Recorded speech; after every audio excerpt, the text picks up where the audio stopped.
স্পষ্ট করে দিচ্ছি, আমি যদি প্রপার ইনভিটেশন পাই আমি নিশ্চয়ই যাব।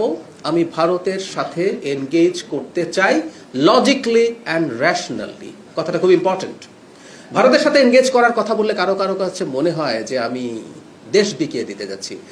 বাংলাদেশ বিকিয়ে দিয়ে ভারতের সাথে সম্পর্ক এই সরকার কখনো করবে না। এটা সবার আগে বাংলাদেশ বলছি আমরা।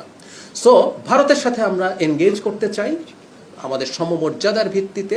আমরা ব্যবসা বাণিজ্য সহ আরো অনেক কিছুতে আমাদের উন্নতি করার সুযোগ আছে। আমরা যে জায়গায় ছিলাম সেখান থেকে তো আমরা নেমেও এসেছি। ইন্টারিমের সময় সম্পর্কটা যথেষ্ট খারাপ পর্যায়ে গেছে, সেগুলো সরিয়ে রেখে আমরা এনগেজ করতে চাই, ব্যবসা বাণিজ্য করতে চাই। আমাদের এক্সচেঞ্জ নানান ফর্মে হতে পারে। শুধু সেটা না, আপনারা জানেন গঙ্গা পানি চুক্তির মেয়াদ শেষ হচ্ছে এই বছরের ডিসেম্বরে। আমাদের সেই পানি চুক্তি রিনিউয়াল নিয়ে কথা আছে, আমাদের তিস্তা চুক্তি নিয়ে কথা আছে। আমাদের পানি আমাদের অভিন্ন আরো টোটাল 53টা নদী আছে, আমাদের সাথে তো আমাদের রাইট আছে। আমাদের ভারতের সাথে এনগেজ করতে হবে এবং